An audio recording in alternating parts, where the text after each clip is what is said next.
Yo, what is up YouTube? James Beck here, and welcome to round 3 of the Champions Cup, one of the largest VGC online tournaments that we had. Today I'm going to be bringing my round 3 versus Tega right here. And now that I'm two rounds into the tournament, I'm feeling more confident about my team. I did choose this team last minute and wasn't sure if my picks was going to, be rewarded. I did choose to throw on a Sableye onto Hirafumi's team, change some sets, and wasn't exactly sure how it would work because I've never really tested these Pokemon before, but it ended up paying off, and right now I'm feeling pretty good about my team. We're gonna get into round 3. Of course, we are both 2-0 wins right now, 2 wins, 0 losses, and we don't want to really lose early. Of course, in the tournament, every win counts, especially when the top 32 to advance. You have to go X and 1, so you have to go 8-1. You gotta have 8 wins, 1 loss, and I think there was a 7-2 player who does squeeze in, but I wasn't gonna risk it. So right here, we're gonna get into the game. I got my team, of course, of the Dusclops, Dragapult, Sableye, Arcanine, Milotic, and Ferrothorn. My opponent bring a sedan team of Braviary, Gastrodon, Rotom Heat, Mimikyu, Excadrill, and Tyranitar, and I really like my matchup because I feel like I have multiple different options I could go for. So I feel like I could go with either the Trick Room route or the Dragapult Sableye lead, which I'm pretty comfortable with, and I felt like either one was a fine idea, but I decided that against the Sand combination, in case it's weakness policy on Tyranitar and then Earthquake Excadrill, I'd rather just lead the Sableye and Dragapult and not risk my Dusclops feigning to a Earthquake plus a +2 crunch to lose the Dusclops right away, deny Trick Room, and then I lose the Speed War against my opponent. So I think Dragapult Sableye is just a really safe lead overall. I'm really liking it too. I think my matchup's actually pretty good against my opponent. So what I think is my opponent's going to be bringing Tyranitar and Rotom Heat for sure, because I think they're Pokemon that just are really good in this matchup, because you need Rotom Heat for the Ferrothorn, you don't have it much otherwise, and Tyranitar is really good against the rest of my team generally. I'm thinking Braviary to help scare out the Arcanine to protect the Tyranitar, and then the last one is kind of a mix-up, because I feel like my opponent could bring either. I think it's going to be like Excadrill or Mimikyu. I don't think Gastrodon is that good against my team. It can be in theory, but I just don't think it's going to be broad, at least in the game 1 situation, unless maybe it's Yawn. I think that'd be the only skid I'd be really worried about, but we're gonna go into the game 1 here, and I was pretty much expecting a Tyranitar Excadrill lead right here, as we'll see what my opponent brings, but it's actually going to be the Braviary and Excadrill lead, and I'm like, okay, this is actually really good for me here, because I lead Dragapult Sableye, and I have that Trick Eject button waiting here for one of these Pokemon, and I thought that this Braviary might be Lumberry. I thought my opponent might be scared of potential me going for a burn here with Will-O-Wisp onto Excadrill, so you could switch in Tyranitar for instance, maybe Tailwind, maybe Max Airstream.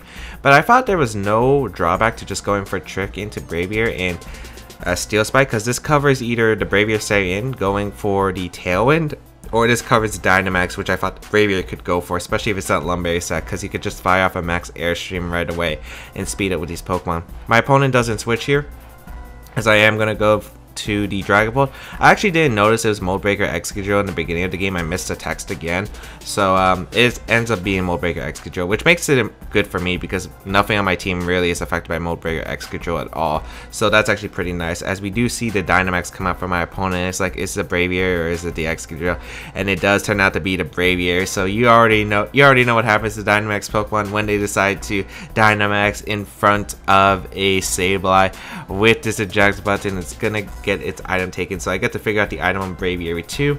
So we do trick that Braviary and give it that eject button, as we do reveal it is a Lumberry set. Pretty common, as we do get a Max Steel Spike off into the Braviary, and that will be able to do an okay amount. I was just boosting my defense for the Tyranitar that was probably going to be coming in later, and of course these two Pokemon are physical attackers right here. So we do get the eject button to activate, and that Braviary gone. It's actually gone, which is amazing for me. So my opponent gets to bring out either the Tyranitar, maybe the Mimikyu. My opponent has it. I don't think he would be bringing out the Rotom Heat, especially since it probably can't damage Dragapult unless it's a Dark Pulse set, and even then it's probably a bad idea to bring it out. We do see that the Tyranitar does be revealed here, as Sandstream will activate here. and we will see the Earthquake come out and activate that weakness policy, doing about like 70% to that Tyranitar, which is kind of nice, as that weakness policy will activate But it doesn't even matter because this Tyranitar is already taking the damage to where Dragapult can just knock it out with like a max Steel Spike. My opponent has no Dynamax now. And right here I'm thinking, oh, I could just go for Steel Spike into the Tyranitar. The question is, what do I want to do with Sableye? Do I want to go for like Foul Play, for instance? Or do I want to go for the... do I want to just go for the... Shadow Sneak, activate my policy, or do I even want to find out the item on the Excadrill with Trick? But I think I just go for Foul Play because I know I can threaten the Excadrill by breaking its Focus Sash. I'm also going to do a ton of damage with Foul Play to the Excadrill too, since I'm going for Steel Spike and not Max Dragon to lower the attack. So that Excadrill still has attack, but my defenses are up, so this Excadrill is not going to be doing damage, and I think that's just really good. I think it would put in range of Dragon Darts too once I start boosting, so I'm able to get a Steel Spike into the Tyranitar's Protect, get +2, and yeah, Earthquake's gonna come out. My opponent's probably hoping for some crits or probably just trying to get damage, but like as you can see, it does not do any damage.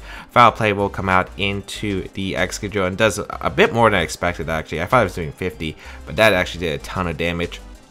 And now I'm in a great position. I could go for a double knockout if I want to, but I'm like, you know what, I might as well just activate the Weakness Policy now. I'm in a really good spot. Excadrill, like, what's it really doing to +3? Like, you saw the +2 damage was pretty pitiful. It's in Dragon Dart's range after a +2, so I'm like, why don't I? Like, even if Tyranitar goes for a double protect, I could get the +2 and knock it out through the double protect. So yeah, it is Dragapult putting in a ton of work with the Sableye, and you can see why I'm really liking this combo right here, as we will get the Steel Spike off into the Tyranitar, and that will be able to pick up the knockout. And we are at +3 defense, and like, I'm just hoping I don't get crit. Like, don't crit me.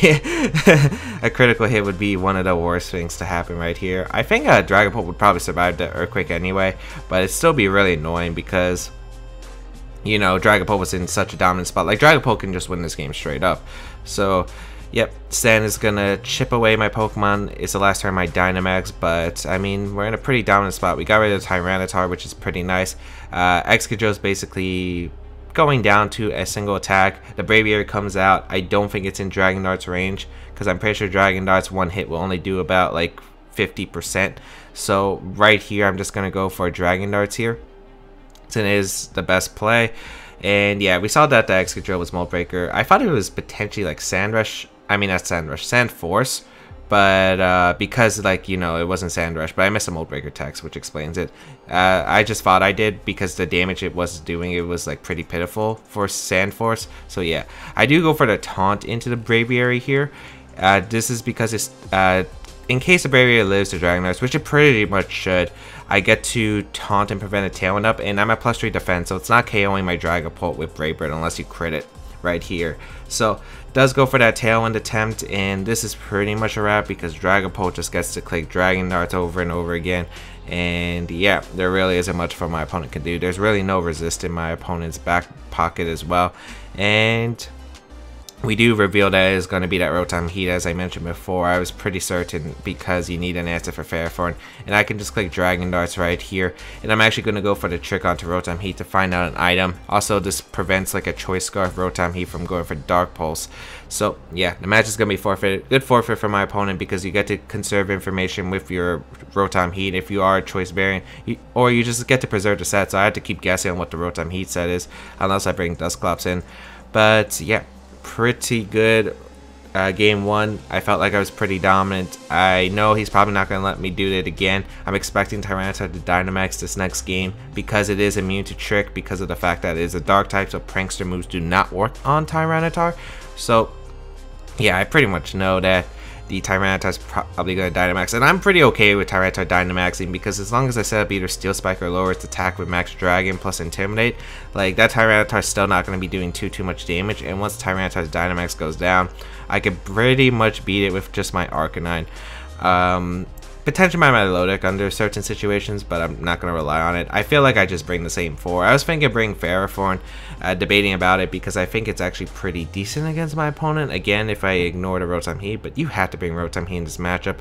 So I thought just bring Milotic, and that was pretty much the same thought process game one. I didn't think that Ferrothorn was that good in game one either, because I knew my opponent was going to bring Rotom Heat, and I just wanted to make sure I had more answers to the Rotom Heat as well. It also pretty much dealt with everything besides the Gastrodon, but I was pretty sure that I could just outpower the Gastrodon too at that point. So we'll see how this goes. We go into game 2. I lock in the same things as before, same lead even, and I just don't see a really good counterplay that my opponent has to this option. So there are multiple options. I'm thinking it depends on my opponent's lead, because I was expecting Tyranitar, but it's Tyranitar Braviary, which makes a lot of sense. I thought it would be like Tyranitar Mimikyu potentially, but this makes a lot of sense because of the fact that I could have Shadow Sneaked and Steel Spiked the Mimikyu, and that's what I would have done in Mimikyu led. I thought maybe my opponent would try to bait with like Deep Braviary, but right here I'm like, okay, this is a pretty good spot. I could probably just go for the trick right here and Steel Spike the Braviary because it doesn't matter. I want to get rid of this eject button, and even if like this fails, like with the Braviary protects, I get the defense boost anyway, and my opponent has to activate that eject button on Sableye to get rid of it by clicking maybe like Rock Slide or but that means my Dragapult doesn't take damage and I get to keep boosting up. So yeah, I felt like no matter what, I felt like just getting rid of this eject button so Sableye can stay around. He could go for the self Shadow Sneak and just start disrupting my opponent, because that's what the Sableye does. It just disrupts my opponent. It makes me play the game that how I want to play. So we will Dynamax the Dragapult right here, and I'm pretty sure that Tyranitar would Dynamax right here. And yeah, there is a Tyranitar going for that Dynamax right here. So that Tyranitar is a big threat to my Dragapult, but as I said before, as long as I keep boosting or keeping this Tyranitar's attack stat low, it's going to not be doing as much, and I can stall it out through Dynamax. So here comes the Dynamax Tyranitar. We will go for that trick here into the Mimikyu. We get to find out what kind of Mimikyu item this is, and this helps determine the set, as it is going to be eject button onto that Mimikyu and Life Orb is revealed. So I'm assuming this Mimikyu is either max speed Life Orb or min speed Life Orb, as you pretty much always run max attack on Mimikyu if you're running a Life Orb set. So nice, I am able to get the Steel Spike boost too and break his disguise, which is kind of nice because of the fact that now this Mimikyu is going to get ejected out and no Trick Room. No Trick Room is going to be in this game.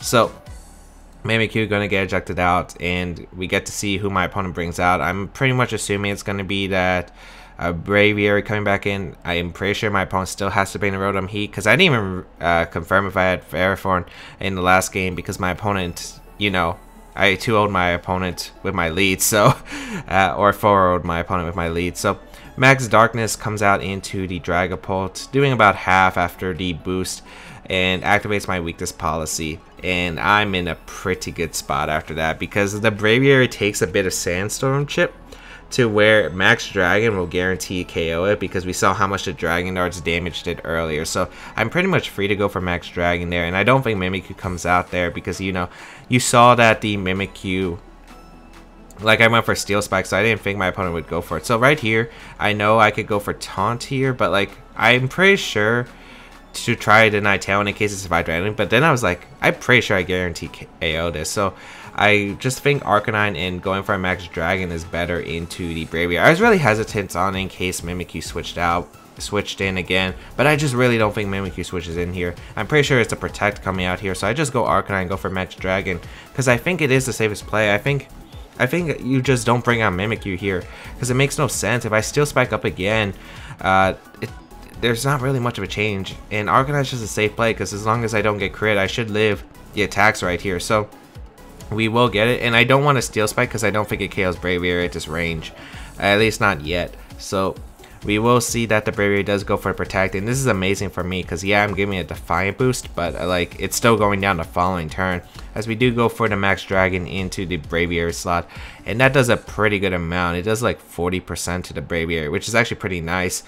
And that Tyranitar's attack is going to be -2 after this Intimidate plus the Max Dragon, and I'm +1 defense with my Dragapult. So feeling pretty good about my spot here, as my opponent goes for a Max Darkness once again, and it does target down my Dragapult, but thanks to the Intimidate, the attack drop, I'm just able to survive, and that's really, really huge right here, as yeah, because now having that +2 Dragapult, it gets a KO. Like, somebody on my opponent's team is getting KO'd, and I know you're not sacrificing Rotom Heat. You need it in case Ferrothorn's in the back. So I know I get a free Steel Spike that KOs the Dragapult this range, and I'm actually going to go into Milotic here, because I want to start boosting my Milotic, because of the fact that in case Excadrill for some reason in the back, because I thought Excadrill could be that last Pokemon, like it's just better to go Milotic here.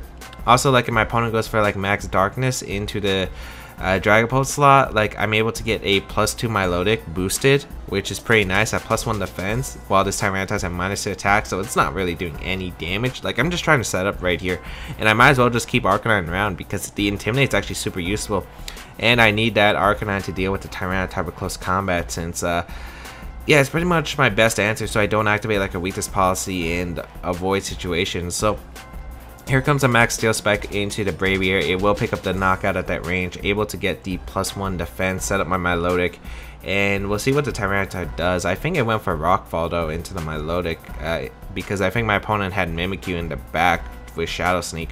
So my opponent did go for Rockfall here into the what was the Arcanine, and as you can see, that just did pitiful damage to my Milotic. And right here our Dynamaxes are going to end, but I feel like I'm in the better spot right here because I know it's probably Rotom Heat and Mimikyu in the back, and you have to bring out the Mimikyu if you're my opponent because like this Dragapult is just gonna sweep if you bring out the Rotom Heat. So Dragapult, Dynamax over, Tyranitar, Dynamax over, but it's all good right now because of the fact that I get to, like I thought maybe I could live Shadow Sneak if I switch to Arcanine, but I don't think I risk it. I just go for Mudshot because I don't want to activate the policy on Tyranitar.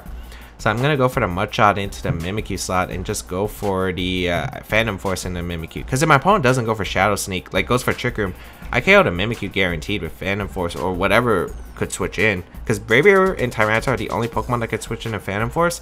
Braviary already went down and Tyranitar's on the field right now, so I felt pretty good about my spot. As we do see the Shadow Sneak come out from the Mimikyu. And yeah, it was like pretty low Dragapult, so I wasn't surprised that I went down here even with the +2 defense and that I got rid of the Life Orb. Because like it's probably max attack Mimikyu. I go for the Mudshot to break. Well, I went for Mudshot to lower its speed so Arcanine can outspeed and go for a Flare Blitz the next turn. We do see the Rock Slide come out, and as you can see, it's just doing very pitiful damage. That Tyranitar is at -2 attack, and I'm at +1 defense. And now we're gonna get this. This Tyranitar is gonna be at -3. It's really not gonna be able to do anything. So, like here, this is an interesting position because I feel super solid here. I think I could just go for I think I go for Flare Blitz and Recover because I just don't see a drawback to that play. I don't want to activate the policy on Tyranitar just yet. I could go for Close Combat, but I think you would be scared of a Close Combat with Tyranitar, so I think you would Scout it and sack Mimikyu to bring out the Rotom Heat, I think. But yeah, I just think that there's not really much drawback. Like, I don't think you would want to risk your Rotom Heat because if I Flare Blitz Muddy Water, I win the game, right? Because of the fact that Rotom Heat goes down, and then like I just click Close Combat over and over again. So the Rotom Heat is actually brought out here, so which makes sense actually now that I think about it because like I didn't have Ferrothorn, so Rotom Heat's probably more expendable here. But I felt like Recover was a good play anyway because as long as this wasn't like Choice Specs Rotom Heat with Thunderbolt, should knock out my Milotic, and I'm not even sure if Choice Specs Rotom Heat can knock out my Milotic near full, as I do go for the Recover with my Milotic here. Yes, Tyranitar did protect as I anticipated, so feel pretty good. The Sandstorm Subsides is also another reason why I want to stall out because now Muddy Water is doing more damage. And right here, I'm like pretty sure that I could just click Muddy Water in Close Combat. I was thinking of potentially Flare Blitzing the Mimikyu, but I felt like I didn't have to call that because I felt like I wasn't in a position. Because as long as I get rid of one of Rotom Heat, because like a Mimikyu switches in, Muddy Water is going to do a good amount of damage, and it knocks out the Rotom Heat unless the Rotom Heat protects. But if the Rotom Heat protects, I think I'm still in an okay spot. Because I just don't see how my opponent's really breaking through right here. As long as I keep Arcanine healthy, because my Arcanine is healthy. That's piece of Tyranitar. So we will see that the Mimikyu comes out. It's still KO'd by Muddy Water as well, mind you. Close Combat does come out into the Mimikyu slot, as Thunderbolt comes out into the Arcanine slot, trying to get rid of it. I do survive, but Muddy Water, I just see it to hit, but unfortunately it does miss. First Muddy Water of the day. So, or not the day, but I think for this game at least, as I am going to go for Muddy Water again, and I have to go Sableye here because I can't risk my Arcanine. It's my only answer to Tyranitar because I don't want to lose to Tyranitar, especially if I activate that weakness policy by accident, as Sableye is going to come back out. Because I had to sack Sableye at this point and just go for Muddy Water. I'm pretty sure I live a double up from the Mimikyu plus the Rotom Heat with how much little Thunderbolt was really doing to the Arcanine. I mean, it did a lot, but like my Milotic was at +1 defense and I'm bulky. I just need the Muddy Water to hit, but unfortunately this Milotic either has sand in his eyes or it's got mud in his eyes. I don't know what's wrong with this Milotic. It can't hit Muddy Water, and I'm pretty sure I just lose 100% now because I couldn't hit the Muddy Water into that Rotom. I'm pretty sure if I hit it, I won the game because like even if I missed a Mimikyu, right?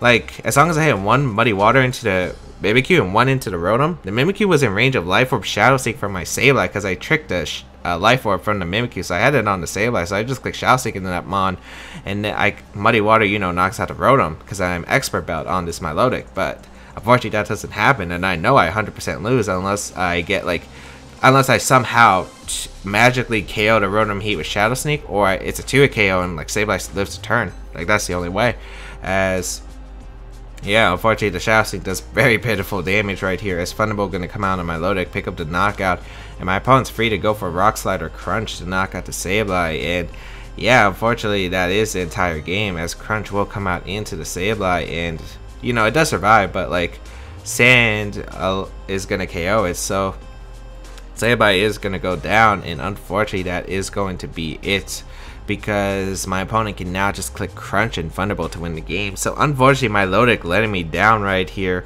what I could have made, well, it was pretty much an easy 2-0 at this point, but it is Pokemon, it is what happens. It is a 9-round tournament, so I'm not expecting to hit every single Muddy Water. Unfortunately, it would have made it easier, but like, man, really missing the 2 Muddy Waters on the Pokemon. Like, I didn't care if my opponent, if I missed a Mimikyu, at least hit the Rotom, you know? Because that was a Pokemon I needed to hit, but, you know, that's the drawback of running Muddy Water. 85% accurate move. I kept mixing it up because I actually thought, like, for some reason that Muddy Water was 85 base power and 90% accurate, but it's the other way around. It's 90 base power and 85 accurate. And for some reason, I only remembered recently, because I know I used Muddy Water Tapu Fini back in 2018 and 2017. It was a thing. Oh man, I don't know if you heard that, but that was some lightning in the background. They know I'm going through some dark times, but hey, can this lightning wash away the mud in my Milog's eyes or whatever it has, because it needs to hit some Muddy Waters in order to win game 3, I think. So we're gonna go into game 3, and you know, I'm not feeling too bad. I'm pretty sure that I could go the same thing and just win, as long as I do hit my moves this time. Like, as you saw, the strategy pretty much worked. There wasn't really much my opponent could do. So I think I'm just going to go with the same 4 again, because I know I'm not bringing Ferrothorn. Even though it was good against, like, Braviary, Tyranitar, and the Mimikyu. It's just, like, I don't think I get in a position where I can really do that.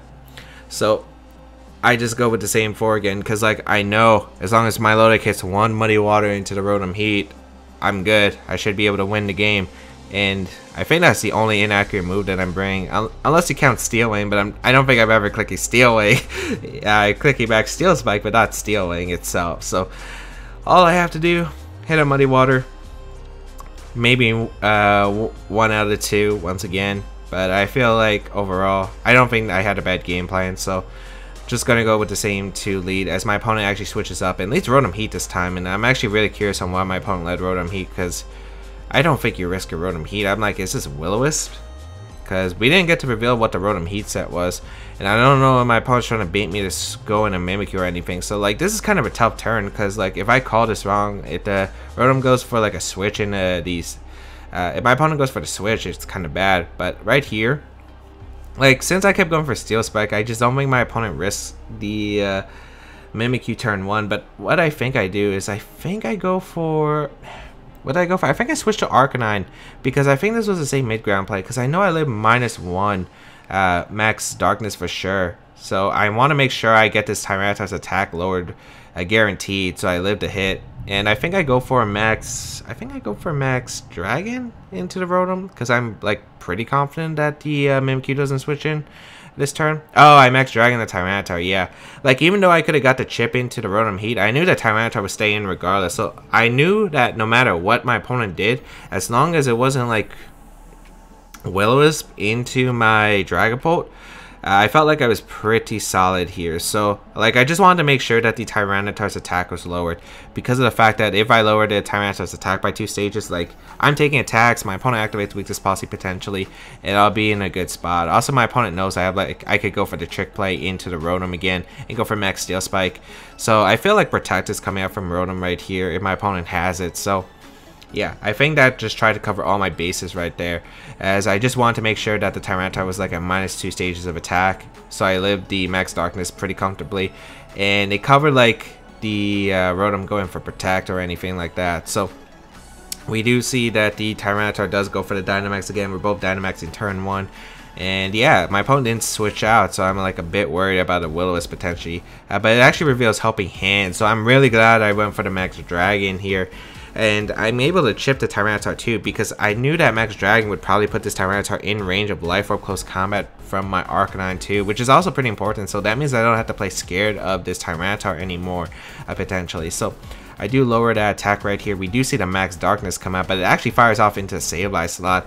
Not exactly sure. Maybe my opponent just wanted to get rid of Sableye and, or maybe call the Arcanine. Well, if you called the Arcanine, you wouldn't went for Rockfall there, right? So I'm pretty sure my opponent was just trying to avoid activating the Weakness Policy into my Dragapult, but now I'm in a really good spot because I get to click Close Combat right here into Tyranitar, and I get to go for Max Ghost into the Rotom right here, because my opponent might not think that Close Combat does KO, but it does, and I'm just going to be able to get a lot of damage off into the Rotom Heat slot, and I feel like there's a potential that the Mimikyu could switch in right here, so gonna go for a Max Ghost instead of Max Dragon. Also, this guarantees allows me to knock out the Tyranitar, and I don't think you risk Braviary right here on what I could go for Max Dragon. So yeah, if you would go anything, Mimikyu's a mid-ground play, or you stay in with the Rotom Heat, which I would love to catch the Rotom Heat, because that thing kind of is a threat to my Milotic in the back. So we do see the Mimikyu and the Max Guard here, which is fine,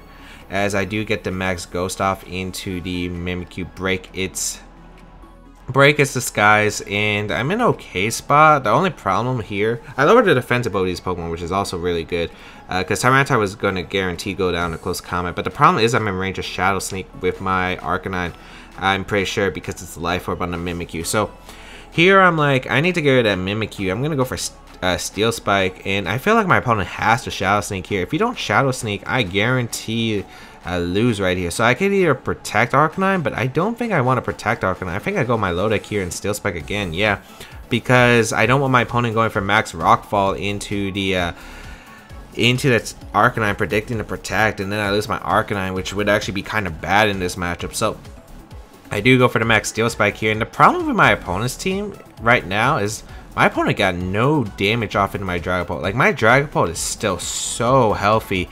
Like, even if I don't have the policy boost, like, that Tyranitar is just not doing any damage. It's that -2 attack, and I'm going to get a +1 defense. So, yeah, that Max Darkness not going to do anything, and my opponent doesn't really have the best answers to Dragapult, as I mentioned before. The Mimikyu could Shadow Sneak Life Orb, I guess, but it's going down to Steel Spikes unless it has Protect or switches out. And Steel Spike like was a guaranteed play here because of the fact that I just cover for everything because I don't waste a max move here, and I get to boost up my Milotic, which is nice. So Shadow Sneak does come out into the what was the Arcanine. It does a good amount to my Milotic actually because Life Orb and it's at neutral. Steel Spike will come out into the Mimikyu, and I'm able to get rid of Mimikyu, which is actually kind of nice because I still have a Eject button on my Sableye, which actually could play a role later in the game because I could go for Eject button Dragonars, for instance, and that could actually get me a lot of momentum because I get damage off. Max Darkness comes out too, and that fires off in Dragapult because my opponent's trying to get damage down in the Dragapult. But you know what?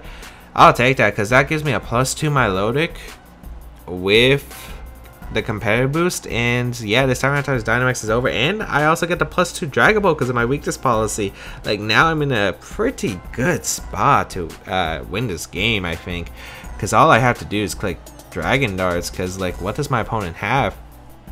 There's really no switching too from my opponent, so I'm assuming it has to be the same thing my opponent brought to the game too, because unless he brought Excadrill, but Excadrill is fine for me at this point. The Rotom is revealed here, and my Dragapult, you know, Dynamax is over, so is Tyranitar, and now I just don't see a reason not to click Muddy Water and Dragon Darts here because I get a double knockout.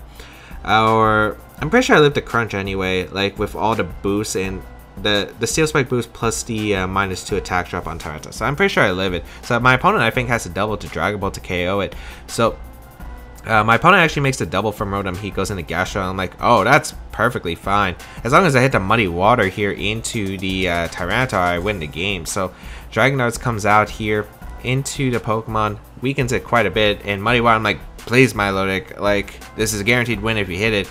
And you know what, Milotic, it came through. It hit the Muddy Water here, and it's guaranteed to knock out the Tyranitar, and that's a 100% game. Interesting to see the Gastrodon come out here as a D adjustment, because I guess my opponent thought, since I'm not bringing Fairforn, the Gastrodon was probably better, which I'm not surprised about, since it could probably tank attacks from my Arcanine and my Milotic decently well. But right now I'm in a really good spot here, because now I can just go for the Phantom Force and pick up a slot KO right here. We do see the Rotom Heat come out here, and I'm thinking, oh, I just click Phantom Force right here, because like, and I think I just go for the Ice Beam into the Gastrodon here, because I felt like my opponent might be worried about attacks here. I know that my opponent has to double attack here because he can't protect here, because Dragon Darts will finish off the other. So I know I could go for Phantom Force, and I go for Ice Beam in the Gastrodon in case Rotom didn't go for Thunderbolt into Milotic for some reason, because Ice Beam would guarantee I KO the Gastrodon if it goes for Recover right here. But since my opponent go for Recover, because I thought maybe it's Ice Beam as the last move, goes for Earth Power instead, and like that's 100% the game, because now I can go out into Arcanine right here, and I could just fire for close combat into the Rotom Heat slot and just, you know, click close combat. There really is no drawback play. Ally Switch doesn't save my opponent if it isn't on the Rotom Heat for some reason.